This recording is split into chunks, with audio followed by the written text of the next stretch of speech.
আজকে এই সুজির পিঠা করে দেখাবো। একবার দেখাতে যে কেউ বানাতে পারবে, একটার জায়গায় 10টা খেয়ে ফেলবে, এতটাই মজার হয় এই পিঠা রেসিপি।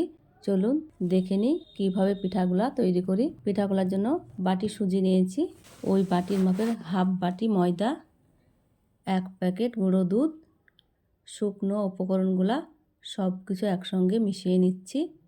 গ্যাসে কড়াই চাপিয়ে ওই বাটির মাপের 2 বাটি জল দিয়ে দিলাম, স্বাদ মতো লবণ, চায়ের চামচের 2 চামচ চিনি দিয়ে ফুটিয়ে নেব।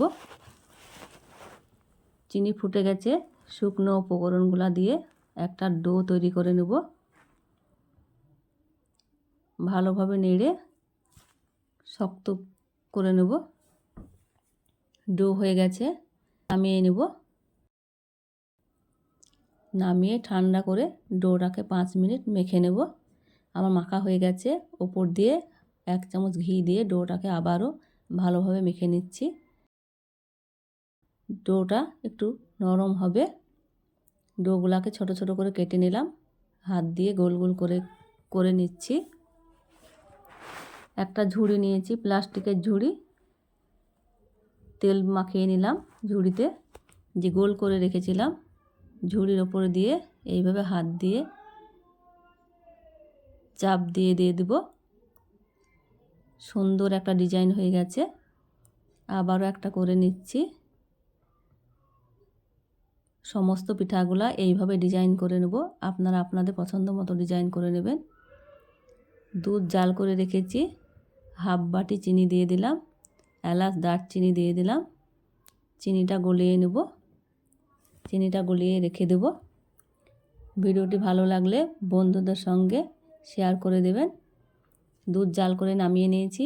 এদিকে গ্যাসে ফ্রাই প্যান চাপিয়ে তেল গরম করে নিয়েছি। মিডিয়াম আঁচে পিঠাগুলোকে ভেজে নেব।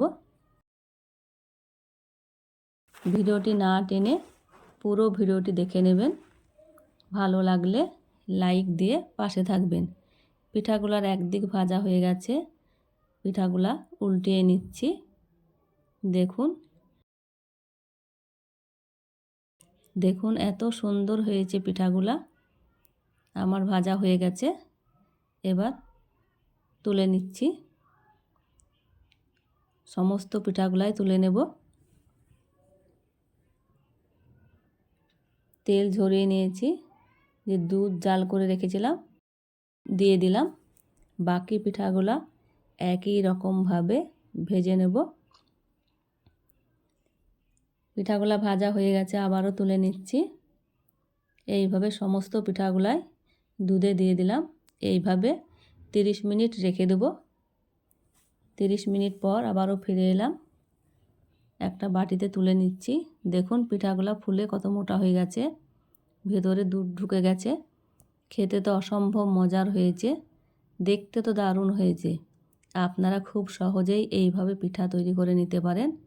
ভালো লাগলে লাইক, শেয়ার, কমেন্ট করে বন্ধুদের সঙ্গে শেয়ার করে পাশে থাকবেন।